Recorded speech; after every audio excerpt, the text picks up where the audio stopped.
ওং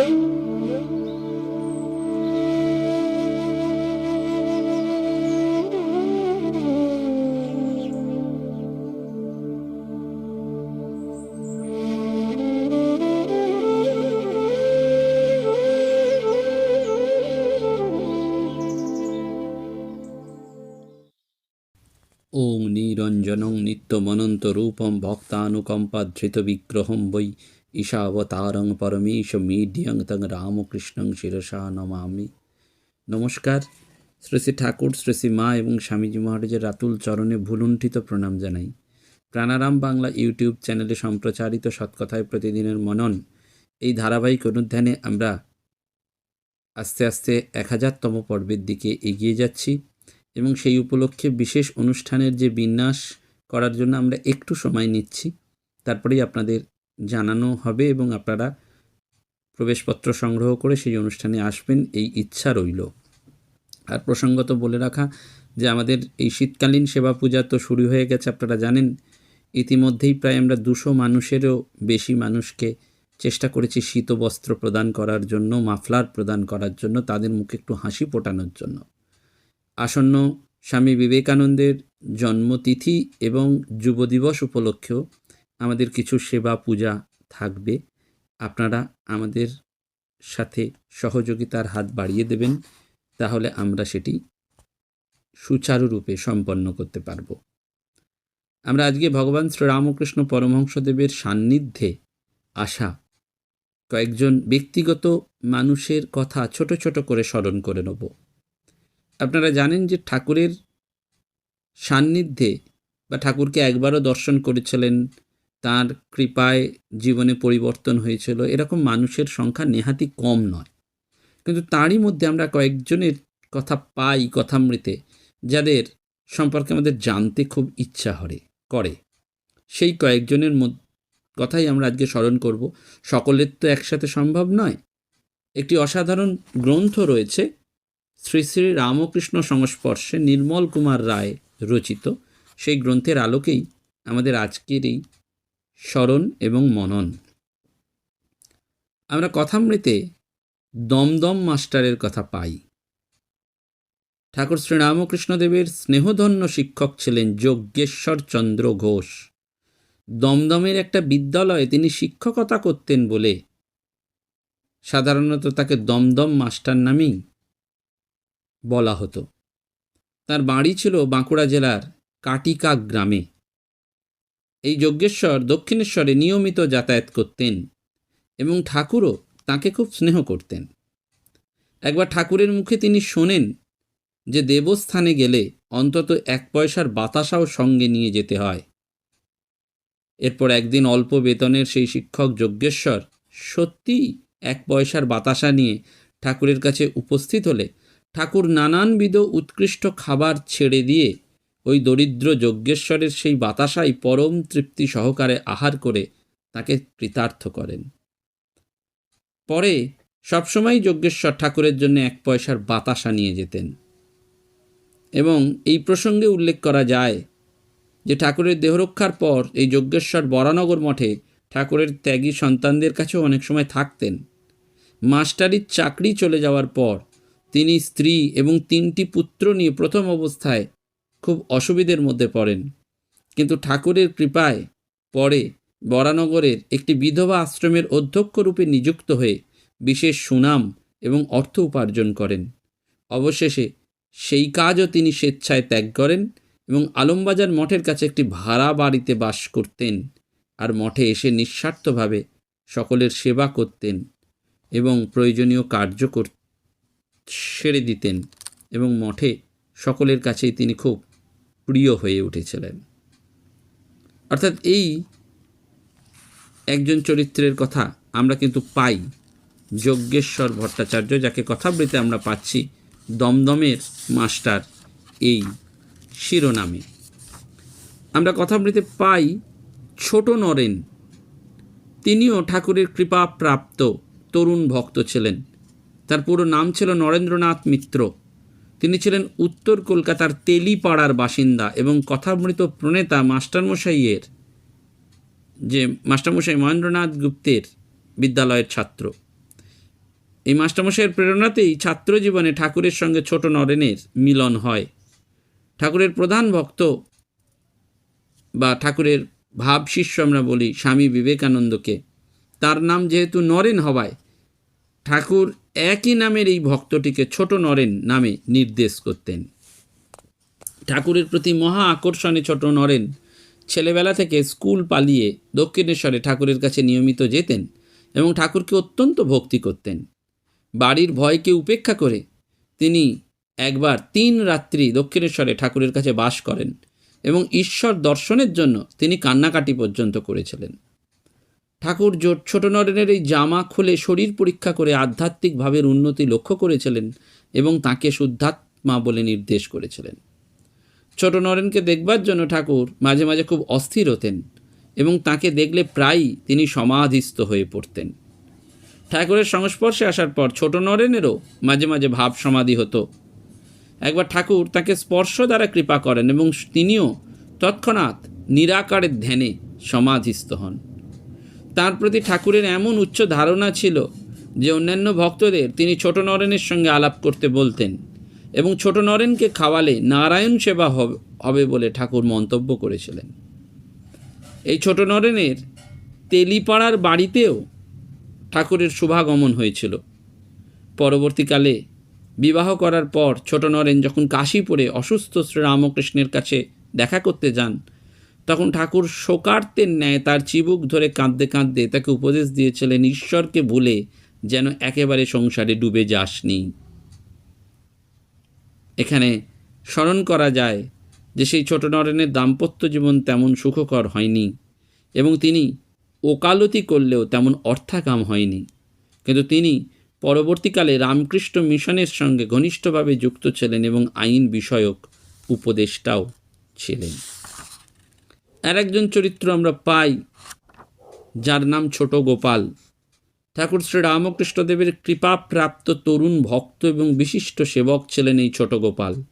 পুরো নাম ছিল গোপাল চন্দ্র ঘোষ। তিনি ছিলেন কলকাতার গড়পাড়ের বাসিন্দা।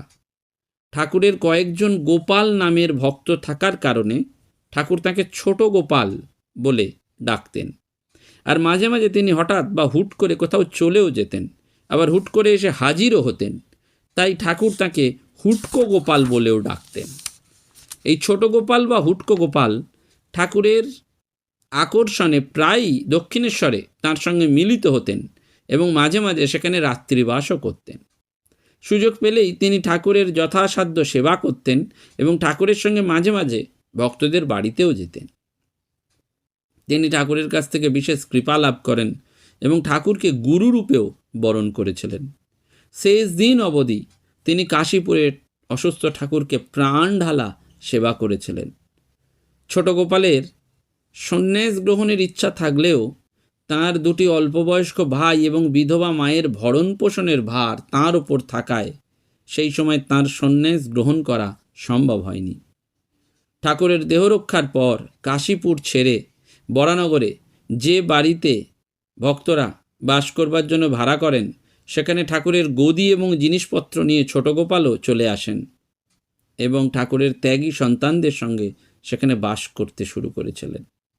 এই সময় ঠাকুরের বিশিষ্ট গৃহীভক্ত সুরেন্দ্রনাথ মিত্র ছোট গোপালের সংসারের যাবতীয় খরচ বহন করতেন এবং মঠের সাধুদের সান্নিধ্যে থেকে তাদের সেবা করবার জন্য তাকে উৎসাহিত করতেন। মঠে থাকাকালীন তিনি স্বামীজির উপদেশ মতো চলতেন এবং ঠাকুরের ভাবধারায় অনুপ্রাণিত হয়ে সাধক জীবনযাপন করেছিলেন। পরবর্তীকালে বেলুড় মঠ প্রতিষ্ঠার পর তিনি বিবাহ করেন এবং একটিমাত্র কন্যা সন্তান রেখে তিনি পরলোক গমন করেন। আমরা আরেকজনের নাম পাই যার নাম পল্টু, শ্রীরামকৃষ্ণদেবের বিশেষ স্নেহধন্য তরুণ ভক্ত। পল্টুর প্রকৃত নাম ছিল প্রমথনাথ কর। তিনি ছিলেন উত্তর কলকাতার কম্বুলিয়া টোলার অধিবাসী এবং কথামৃতকার মাস্টারমশাইয়ের বিদ্যালয়ের ছাত্র। মাস্টারমশাইয়ের অনুপ্রেরণাতেই তিনি ঠাকুরের কাছে আসেন। তার পিতা ছিলেন ডেপুটি ম্যাজিস্ট্রেট রায়বাহাদুর হেমচন্দ্র কর। পল্টু প্রায় দক্ষিণেশ্বরে ঠাকুরের কাছে যেতেন, কিংবা কলকাতায় কোনো ভক্ত গৃহে ঠাকুরের শুভাগমন হলে সেখানেও তিনি তার কাছে দেখা করতেন। ঠাকুরের প্রতি তার বিশেষ অনুরাগ ছিল এবং ঠাকুরও এই রূপবান এবং হাস্যমুখী ছেলেটিকে বিশেষ স্নেহ করতেন ও তার সঙ্গে যোগাযোগ রাখার জন্য উপদেশ দিতেন। কিন্তু ঠাকুরের সঙ্গে মেলামেশা পল্টুর বাবা মোটেই পছন্দ করতেন না এবং এই জন্য পল্টুকে তিনি খুব কড়া শাসন করতেন। কিন্তু তা সত্ত্বেও পিতার শাসন অগ্রাহ্য করে পল্টু ঠাকুরের কাছে এসে পরম তৃপ্তি পেতেন এবং এজন্য তার পিতার সঙ্গে বাড়িতে খুব গোলমাল হতো। ঠাকুর এইসব ঘটনা জেনে পাছে তার বাবা একেবারেই যাতায়াত বন্ধ করে দেন, সেজন্য সব কথা বাড়িতে বলতে তাকে নিষেধ করতেন এবং বাবার সঙ্গে ঝগড়া করতেও নিষেধ করতেন। একবার পল্টুর পিতাও ঠাকুরের কাছে এসে পল্টুর বিষয়ে নানান অভিযোগ করে যান এবং পল্টু যাতে সংসার বিরাগী না হন সে বিষয়ে ঠাকুরকে লক্ষ্য করবার জন্যে অনুরোধ করে যান। ঠাকুরের পুত সঙ্গ এবং স্নেহ লাভ করে পল্টু নিজেকে ধ্যান ধারণায় নিযুক্ত রাখার চেষ্টা করতেন, কিন্তু তিনি গভীরভাবে ধ্যান করতে অক্ষম হওয়ায় ঠাকুর আক্ষেপ করতেন। পল্টুর লক্ষণগুলো দেখে ঠাকুর আশা প্রকাশ করেছিলেন যে আধ্যাত্মিক জগতে পল্টুর উন্নতি হবে। পরবর্তীকালে পল্টু অ্যাটর্নি হন এবং বিবাহ করে সংসারীও হন। 1937 খ্রিস্টাব্দের 2 আগস্ট কলকাতাতেই তাঁর দেহত্যাগ হয়। ঠাকুরের আর এক কৃপাপ্রাপ্ত ভক্ত, তার কথা আমরা পাই, তিনি হচ্ছেন কিশোরী। ঠাকুরের কৃপাপ্রাপ্ত কৃষ্ণনগর নিবাসী গৃহী ভক্ত, পুরো নাম ছিল কিশোরী মোহন রায়। কলকাতার সরকারি স্টেশনারি অফিসে উচ্চ পদে কাজ করবার জন্য কৃষ্ণনগর ছেড়ে তিনি আলমবাজারের পাশে বন হুগলিতে বাস করতেন। তিনি দক্ষিণেশ্বরে ঠাকুরের কাছে প্রায়ই যেতেন এবং তার সান্নিধ্য লাভে এবং কথামৃত পানে খুব আনন্দ পেতেন। ঠাকুরের সংস্পর্শে এসে এবং তার পরম স্নেহ লাভ করে এই কিশোরী ঠাকুরের বিশেষ ভক্তে পরিণত হয়েছিলেন। একবার শ্বশুরবাড়িতে নিজের স্ত্রীকে রেখে কিশোরী দক্ষিণেশ্বরে ঠাকুরের কাছে এসে কয়েকদিন বাস করতে থাকায় তার শ্বশুরবাড়ির লোকেরা তার সন্ধানে দক্ষিণেশ্বরে ঠাকুরের কাছে আসেন এবং এজন্য ঠাকুরকে কটু কথাও বলেন। ঠাকুর তখন কিশোরীকে দক্ষিণেশ্বরে আসতে নিষেধ করে তাকে বাড়িতে ফেরত পাঠিয়ে দেন। ফলে অভিমান হয়েছিল কিশোরীর। তিনি সাময়িকভাবে ঠাকুরের সঙ্গ ত্যাগ করেন, কিন্তু 2-1 দিন বাদেই আবার তিনি ঠাকুরের কাছে ফিরে এসেছিলেন। সরল অন্তঃকরণের জন্য ঠাকুর কিশোরীকে খুব স্নেহ করতেন। কল্পতরু হওয়ার দিন এই কাশীপুরে ঠাকুর এই কিশোরীকেও কৃপা করেছিলেন। ঠাকুরের দেহরক্ষার পরেও এই কিশোরী বরানগর এবং আলমবাজার মঠে ঠাকুরের ত্যাগী সন্তানদের সঙ্গে মিলিত হতেন এবং ঠাকুরের ভাবধারায় অনুপ্রাণিত থাকতেন। তাঁর দীর্ঘ শ্বশ্রু থাকার দরুন স্বামীজি তাকে ভালোবেসে আব্দুল বলে সম্বোধন করতেন। তেমনি ছিলেন যতীন্দ্র, রামধন, প্রসন্ন, রতন, শারদাচরণ, কৃষ্ণধন, মোহিত, ঝুনো সর্ষে, এরকম ক্ষেত্রনাথ, রামজয়, সত্যচরণ। এই সত্যচরণ ছিলেন ঠাকুরের ত্যাগী সন্তান এবং মানসপুত্র, রাজা মহারাজের পূর্বাশ্রমের পুত্র। আমরা জানি স্বামী ব্রহ্মানন্দজি রাখালচন্দ্র ঘোষ অর্থাৎ আমাদের রাজা মহারাজ ঠাকুরের কাছে নিজেকে সমর্পণের পূর্বেই বিবাহ করেছিলেন। ঠাকুরের গৃহী ভক্ত মনমোহন মিত্রের বোন শ্রীমতী বিশ্বেশ্বরী দেবীর সঙ্গে রাজা মহারাজের বিবাহ হওয়ায় শ্বশুরবাড়ির লোকেদের সাহায্যে ঠাকুরের সঙ্গে রাখালের ঘনিষ্ঠতা বৃদ্ধি পায়। বিবাহের পর একবার স্ত্রী বিশ্বেশ্বরী দেবীকে নিয়ে রাজা মহারাজ ঠাকুরের কাছে দক্ষিণেশ্বরে যান। ঠাকুর তখন সহাস্যে দুজনের মনের বাসনা জানতে চান। বিশ্বেশ্বরী তাঁর নির্বাসনার কথা জানালেও রাখাল কিন্তু একটি পুত্র লাভের বাসনা প্রকাশ করেন। এই সময় ঠাকুর রাখালকে পুত্র লাভের জন্য আশীর্বাদ করেন এবং পরে সত্যিই তার একটি পুত্র সন্তান জন্মগ্রহণ করে। তার নাম হয় সত্যচরণ। পুত্রকে নিয়ে বিশ্বেশ্বরী দেবী যেদিন দক্ষিণেশ্বরে এসেছিলেন ঠাকুরের কাছে, সেদিন ঠাকুর ছেলেটিকে কোলে তুলে নিয়ে চুম্বন করেছিলেন এবং শ্রী শ্রী মাকে টাকা দিয়ে ছেলেটির মুখ দেখার জন্য নির্দেশ দেন। একবার প্রসঙ্গক্রমে যোগিন মা, বলরাম বসু প্রভৃতি ভক্তগণকে ঠাকুর জানিয়েছিলেন যে দুর্ঘটনায় অকালে পরলোকগত ঠাকুরের পরম ভক্ত অধরলাল সেন পুত্ররূপে ঠাকুরের এই রাখালের কাছে জন্মগ্রহণ করেছেন এবং এই জন্মেও একটি দুর্ঘটনার জের হিসাবে সত্যচরণের মৃত্যু হয়েছিল। এই ছেলেটির মাত্র 5 বছর বয়সে তার মা বিশ্বেশ্বরী দেবী অর্থাৎ রাজা মহারাজের স্ত্রী আত্মহত্যা করেন।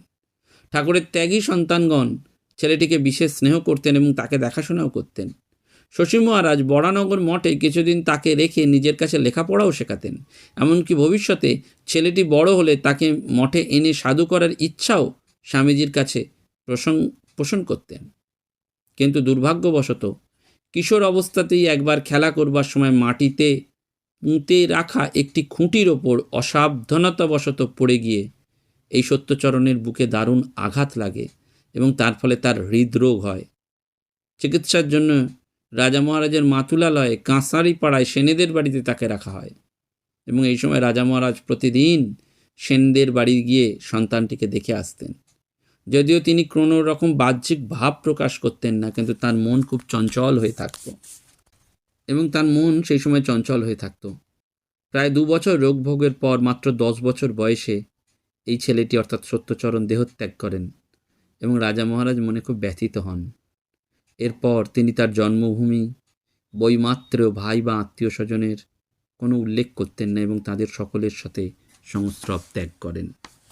এরকমই ছিল কালু ভুলু, বঙ্কিম, যোগজীবন, পঞ্চানন, মোহিত, নবকুমার, ভূপেন, প্রসন্ন, রামধন, শারদাচরণ, লক্ষ্মীনারায়ণ মারোয়াড়ি, হালদার পুরোহিত, মণিরামপুরের ভক্ত, স্মৃতির বেদান্ত বাগেশ, কণ্ঠিধারী ব্যক্তি, কুষ্ঠরোগী, বোবা উপেন, দারবার হনুমান সিং, কুস্তিগির শরৎ, সিপাহী কুয়ার সিং, ভর্তাভরি মালি, শম্ভু কুমার, ডাক্তার নিতাই মল্লিক, ডাক্তার কোটস, ডাক্তার আব্দুল ওয়াজিদ, অমৃতলাল দত্ত, চিত্তকর অন্নদা বাগজি, এরকম বহু দীননাথ খাজাঞ্চি, আমরা বহু ব্যক্তিত্বের কথা পাই যারা ঘটনাক্রমে শ্রীরামকৃষ্ণদেবের সান্নিধ্যে এসেছিলেন। তারা ভাগ্যবান ব্যক্তি, তারা ঠাকুরের সান্নিধ্যে এসে তাদের জীবনকে রাঙিয়ে নিতে পেরেছিলেন, তারা ভক্ত হতে পেরেছিলেন এবং তাদের জীবনের কোথাও কোথাও পরিবর্তন দেখা যায়, কোথাও কোথাও হয়তো পাওয়াও যায় না। বিদগ্ধ গবেষক শ্রী নির্মল কুমার রায় মহাশয়ের অসাধারণ এই গ্রন্থ দেশ পাবলিশিংয়ের শ্রী শ্রী রামকৃষ্ণ সংস্পর্শে থেকে আজকে আমরা কয়েকজন মুখ্য চরিত্রের কথা স্মরণ মনন করলাম। তাদেরকে প্রণাম জানাই।